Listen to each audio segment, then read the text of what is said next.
Govinda, Hare Govinda, Hare Govinda, Hare Govinda,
आप आगे कथा सुनेंगे। गजराज पर जब संकट आया तो भगवान एक क्षण की देरी नहीं लगाई। इतना जो हाथी कहने में 2 अक्षर होते हैं तो हाँ लक्ष्मी के पास उतने में और ठीक कहने में 2 गज के पास। तब से भगवान ने तय कर लिया जब जब मेरे भक्तों पर कष्ट पड़ेगा तो यदि मैं बैठा रहूँगा तो उठने में समय, तो मैं तो खड़ा ही रहूँ। तब से खड़े मैं भक्त पर संकट आया मैं दौड़। ऐसी हमारी माँ ममता रही माँ जगदम्बा बड़ी दयालु है। आपने कथा सुनी होगी कि भानु भगत वैष्णो देवी का परम एक बार अकबर ने कहा परीक्षण करने के लिए ये धानु भगत नाटक करता है, हम परीक्षण करते हैं इसका। और अकबर ने एक घोड़े का सिर कटवा, उसका सिर काट दिया और कहा इस धानु भगत में यदि भक्ति है, यदि इसमें इस ताकत है तो इस घोड़े का सिर जोड़ के धानु भगत। तो वो तो माँ का परायण था। हे माँ, तेरे भक्तों की कैसी कैसी परीक्षा होती है, आप तो जानती हो, मैं कुछ जानता नहीं। ये मेरी नहीं, ये तेरी परीक्षा है माँ। तुम्हें जो लगे वही करो। माँ के प्रति परायण हो गया धानु भगत। निश्चल पढ़ा लिखा नहीं था। हे माँ, जय माँ, जय अम्बे, जय जगदम्बे, जय माँ, जय माँ, यही पुकारता था। उस धानु की कर्म पुकार को सुनकर माँ प्रकट हो गई और रात्रि का जो समय दिया गया था प्रातः होते ही उस घोड़े का सिर छोड़ गया। ऐसी है मेरी माँ। तो आज मैया के दरबार में बैठे और माँ किसी की एक की नहीं होती, ये तो जगत जननी है। इसमें हमारा सबका स्थान है। माँ के दरबार में सबके लिए जगह है। देखने के लिए ऐसा लगता है आज जो प्रातः काल भीड़ दिख रही थी, कैसे लोग बने, लेकिन यह तो जैसे पुष्पक विमान है ना, एक की जगह रहती है, चले आगे सब बन जाएगी। माँ के दरबार में कोई आकर के तो देखे, अपनी झोली फैला के तो देखे। कहते हैं सूखी वृक्ष की कोई डाली नहीं होती है, बंद किस्मत की कोई ताली नहीं होती। और जब कोई माँ के दरबार में आए तो उसकी झोली कभी खाली नहीं। तो इस तरह मैया के दरबार अरे मैया के दरबार में सबका खाता, मेरे मैया के दरबार में सबका खाता।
जिनका आश्रय लेता है निश्चित रूप से कृपा करता।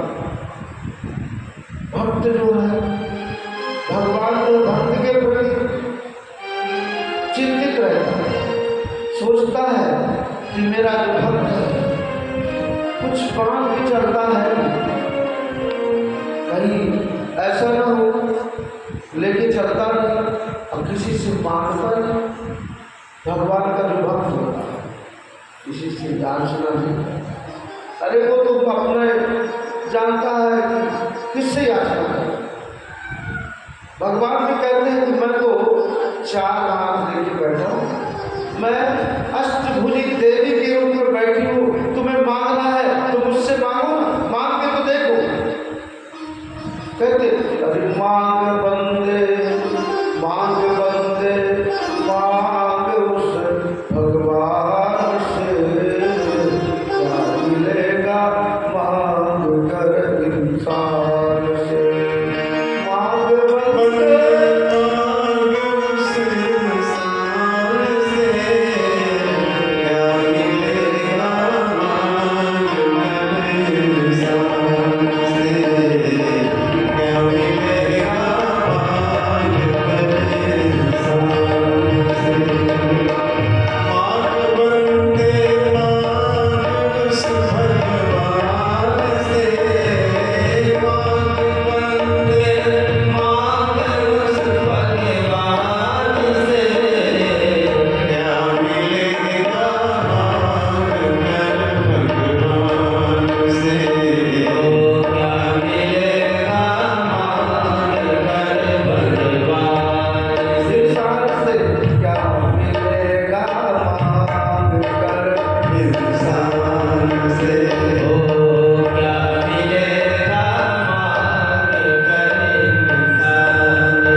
नारद जी की ही बात नहीं है। आप जब कभी संकट में आए, आपके ऊपर जब संकट हो, जीवन है, सुख दुख आता रहता है, तो विश्वास करिए द्रौपदी जब परित्राता ये गौरव कस्मला, जिसने द्रौपदी की रक्षा करी वो हमारी भी रक्षा करी। आप उनके बल तो जाइए, आपका समर्पण होते भगवान दौड़े दौड़े आपका पड़ोसी। कोई भी जब संकट हो, ये संकट रक्षा का मंत्र है, इस मंत्र का जप करेंगे आपके जीवन में कोई संकट नहीं आएगा। कौन सा मंत्र? फिर से बोले, द्रौपदी च परित्राता ये गौरव कस्मरा पालिता गोप सुंदरया च कृष्णा। इस मंत्र का जब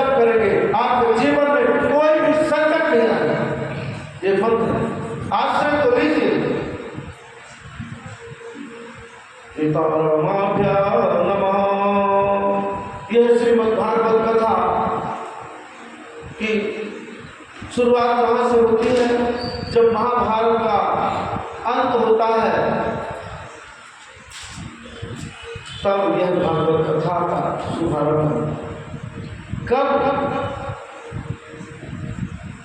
भगवान कृष्ण ने जो संकल्प लिया था और अर्जुन को कहा निमित्त मात्रम भव सर्व स्वाचिन, अरे अर्जुन तुम निमित्त बन जाओ, क्योंकि भगवान ने कहा, भगवान को संकल्प ले ही चुके थे।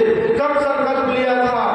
कि जब द्रौपदी के ऊपर संकट आया तो रुक्मणी से भगवान ने कहा रुक्मणी मैं तो पूरी हस्तिनापुर को नष्ट कर दूंगा। रुक्मणी जी ने कहा स्वामी आप हस्तिनापुर को नष्ट कर दें तो आपके पांडवों जी को हाँ ये बात तो है, मैं पांडवों की रक्षा के लिए चाहे पितामह भीष्म हो चाहे वो द्रोणाचार्य हो, कहने का तात्पर्य भगवान ने संकल्प से उनको नष्ट ही कर। वो तो की स्थिति ऐसी थी जैसे पाकिस्तान के सैनिक हमारे देश में आए आक्रमण के लिए छुपे रुस्तम, और यहाँ से कुछ सैनिकों के पैर काट के ले गए। जब पैर काट के ले गए लोगों ने पूछा तुम लोगों ने पैर काट के क्यों लाया? घर पैर किसने काटा? क्योंकि सिर तो था ही नहीं। तो ये जब सिर कटा हुआ पैर काट के लगे तुम्हारा नाम तो सार है, तो ये कोई हाजिरी नहीं होती है। तो भगवान का कहने का तात्पर्य कि इनके सिर कटे हुए हैं तो उनको पैर काटना है। ये जितने योद्धा है ना इनको जीवित मत समझो, क्योंकि मैंने इनको संकल्प से नष्ट कर चुका हूं, तो निमित्त बन रहा। अरे अर्जुन उत्तिष्ठ कौन्तेय, जितनी गाली भगवान ने अर्जुन को दिया उतनी गाली यदि आप किसी को देंगे तो शायद लाठी लेकर खड़ा हो जाए। भगवान ने कहा अरे अरे क्लैप नपुंसक अर्जुन उठो, अरे लाभा लाभ जया जाओ, अरे तुम युद्ध में एक ध्येय बनाकर रखो, ये मत सोचो मुझे हानि होगी या लाभ, तुम्हारे हाथ में। यदि तुम विजय प्राप्त कर गए तो राज्य सुख भोगोगे, और यदि मृत्यु हो गई तो तुम मोक्ष को प्राप्त करोगे। तुम्हारे दोनों हाथ में लड्डू, मतलब दोनों। यदि मान लो ठीक है तुम युद्ध नहीं करते तो तुम क्या कहलाओगे? कायर। युद्ध नहीं करोगे तो तुम्हारे जो शत्रु हैं क्या तुम्हें छोड़ देंगे? छोड़ने वाले नहीं। तस्मात् उत्तिष्ठ कौन्तेय, इसलिए कौन्तेय उठो उठो। इस तरह अर्जुन को भगवान ने उठाया, और ऐसे नहीं अर्जुन मानने वाले नहीं थे तो अर्जुन को दिखाया तुम देखना चाहते हो मैं कौन हूँ। उन्होंने अपना विराट रूप दिखाया और कहा दिव्यम ददामि ते चक्षु अर्जुन, इन चक्षुओं से मेरे विराट रूप को तुम देख नहीं सकते, तो मैं तुम्हें दिव्य दृष्टि दे रहा हूँ, तुम देखो मैं कौन हूँ, अपने आप को पहचानो तुम कौन। दिव्य दृष्टि से जब अर्जुन ने भगवान के स्वरूप को देखा ज्ञान लड़ने के लिए तैयार हुआ, युद्ध के लिए, और अंत में महाभारत युद्ध के अंत में अंतिम योद्धा जो बचा था उसका कौन? दुर्योधन। कितना समझाया भगवान ने लेकिन समझ में नहीं आया, क्योंकि जब बुद्धि नष्ट हो जाती है तो कोई भी अच्छी बात समझ में नहीं आती। भगवान कृष्ण को ग्वाला ही कहता रहा, कभी बात नहीं माना, और स्थिति ये आ गई कि पूरी सेना तो मारी ही गई। वो 100 भाई थे तो 100 में 99 भी मारे गए, और महाभारत का अंतिम समय था यदा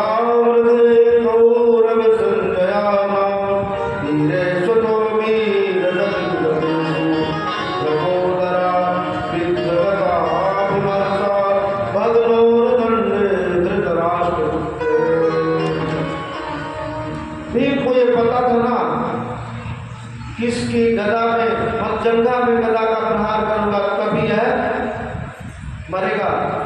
दूसरी बात, युद्ध करते करते कभी कभी भीम विचलित हो जाता था, समझ में नहीं आता था कि मैं क्या करूं।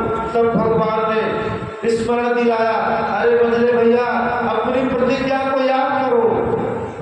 आपने क्या बोला था? जंघा तोड़ दिया, जंघा तोड़ने का पड़ लिया है। और जब जंघे में हाथ रखा, भीम को याद आया, तुरंत उसने गदा का प्रहार अर्जुन की दुर्योधन की जंघा पर किया और उसकी जंघा टूट।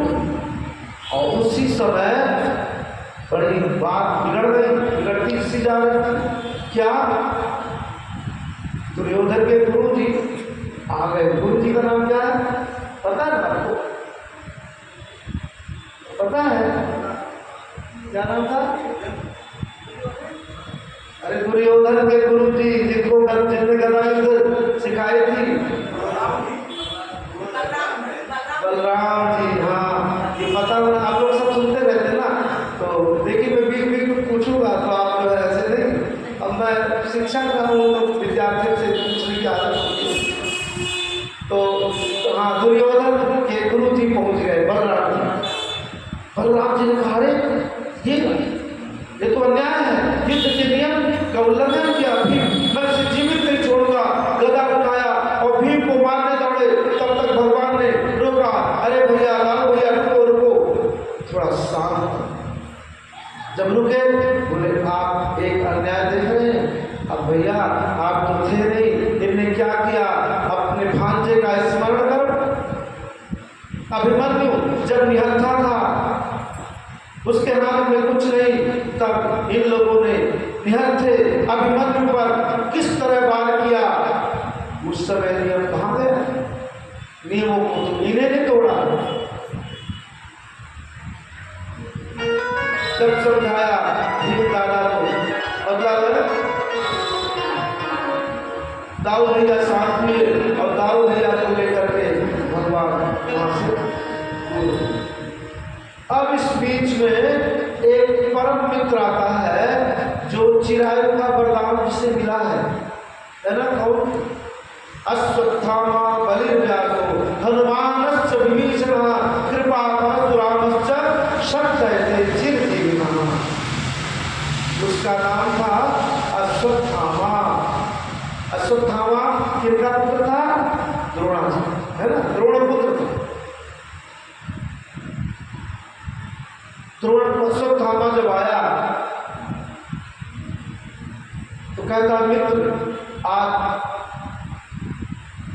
तुम्हारी यह दुर्गति मुझसे देखी नहीं जाती। तो वही ना हो, जब चलते थे तो शाम में ढोल बजते थे, तुम्हारे चलने पर, तुम्हारे खड़े होने पर पूरी सभा खड़ी हो जाती। आज हम इस हाल में पड़े हुए कौए गिद्ध मांस नोच रहे। यह दुर्गति मुझसे देखी नहीं जाती, कहो। और दूसरी बात उसने कहा, अरे मित्र मुझे एक बार भी सेनापति बनने का अवसर नहीं दिया। और दुर्योधन ने सेनापति बनने का अवसर इसलिए नहीं दिया क्योंकि इनके पिता द्रोणाचार्य जी कभी इसके मित्र को महत्व नहीं दिया। उनका मित्र कौन था? कर्ण की कभी तारीफ नहीं की। अर्जुन मेरा शिष्य, प्रिय शिष्य, अर्जुन ही श्रेष्ठ है। इसके चलते कर्ण के मारे जाने पर भी इसने चाहा मुझे सेनापति बना दिया जाए, लेकिन कभी अवसर नहीं दिया। तो कहा, मित्र आज बताओ मैं क्या कर सकता हूँ? तुम मेरे लिए बताओ क्या आप चाहते हो? तो दुर्योधन कहते, जिसकी जो दुष्ट व्यक्ति होता है उसकी अंतिम इच्छा भी कोई अच्छी नहीं होती। दुर्योधन ने कहा, मित्र मुझे दुख तो है कि मेरे 99 भाई मारे गए और मैं भी जा रहा हूँ, मुझे इसका भी वो दुख नहीं है। लेकिन दुख इस बात का है कि मेरे पांडव जो थे ना शत्रु, 5 नहीं मरे होते तो कम से कम 1 तो मर गया होता। ये 5 के 5 सुरक्षित का इतनी सी बात, अरे मित्र मैं ये काम अभी करना। दुर्योधन ने कहा ठीक है मित्र, यदि आप कर सकते हो। तो उसने अपना रक्त जो बह रहा था, गंदा खून, उससे टीका तिलक कर दिया। और जब कोई गंदे खून का तिलक करेगा उसकी बुद्धि कितनी शुद्ध होगी। तिलक कर दिया, बस कहा मैं अभी करता हूँ। और चलते चलते एक पीपल के पेड़ के नीचे बैठा, कैसे मारूं इनको, मारूं कैसे। पीपल के पेड़ के नीचे बैठा था, सोते ही रहा था। इतने में एक उल्लू आया और कौवे जो बैठे थे उन पर झपट्टा मारा, सब कौवे तितर बितर हो गए। उसको शिक्षा मिल गई। अब मुझे पता चल गया मिल गया। अरे मूर्ख, ज्ञान लेना था किसी हंस से ज्ञान लेते, तुम उल्लू से ज्ञान लोगे, उल्लू से कौन सा ज्ञान मिले। अब सोचा यही करता, बुद्धि आ गई। रात्रि में सोते समय बहादुरी दिखा, इतना पुरुषार्थ नहीं है कि उनसे लड़ सके। और उनके शिविर की ओर गया, लेकिन जिसका रक्षक भगवान उसे कोई मार नहीं सकता। जिसका रक्षक भगवान उसे कोई मार नहीं सकता। रवि जगन्नाथ दाता जगत से हार नहीं सकता। जिसकी रक्षा में भगवान खड़े हो उसे कौन मार सकता है। भगवान ने कहा अरे पांडवों, मानो वो अंतर्यामी सब जानते तो थे। उन्होंने कहा पांडवों, आज युद्ध का अंतिम दिन है। आज आप लोग शिविर में अपने अपने मतलब जो तंबू बने हुए थे तो उनका निवास, बोले आज आप लोग यहाँ नहीं रुकोगे, आज हम लोग नदी के किनारे चलते हैं। उनको ले गया नदी के किनारे और उनके बिस्तरों पर आकर 5 बेटे मतलब द्रौपदी के 5 पुत्र आकर के ले गए। अब वो सो रहे थे, इतने में वह अश्वत्थामा कहते क्रोध में, अब चोर भी होता है उसको बुद्धि उतनी तीक्ष्ण नहीं होती, उसने बिना सोचे बेचारे 5 का सिर काटा और 5 का सिर ले जा करके दुर्योधन के पास ले गया। बोला देखो मित्र, मैं एक की बात कर रहे थे, मैं 5 का सिर ले आया। बोले अरे ऐसा तो विश्वास नहीं होता है, तो दुष्ट, लेकिन कहता है मुझे इसलिए विश्वास नहीं होता कि जिसकी रक्षा में कृष्ण खड़ा हुआ है उसे मार नहीं सकता है। जब भीष्म जैसे श्रेष्ठ धनुर्धर मारे गए, मेरे बड़े बड़े योद्धा मारे गए, क्यों? कृष्ण जिसके पक्ष में, और कृष्ण के रहते पांडवों को तुम मार नहीं सकते हो, फिर भी एक सिर लाए हो। मैं देखता हूँ, मुझे दिखाओ, मुझे कहो कुछ नहीं, भीम का सिर। और जैसे वह सिर मिला उसे टमाटर की तरह दबा दिया। कहा अरे मित्र, ये पांडव नहीं, ये तो मेरे वंशधर हैं, ये पांडव पुत्र हैं। तुमने तो मेरे वंश में किसी पानी देने वाले को नहीं छोड़ा।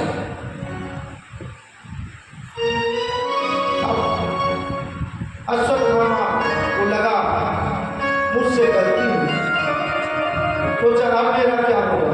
अब इधर द्रौपदी प्रातः काल जैसे हुआ, सिर कटा हुआ धड़ पड़े हुए थे। पता चला द्रौपदी बहुत दुखी हो गई, बहुत बिलख बिलख कर रो रही थी। उसी समय माता शिशूनां निधनं सुतानां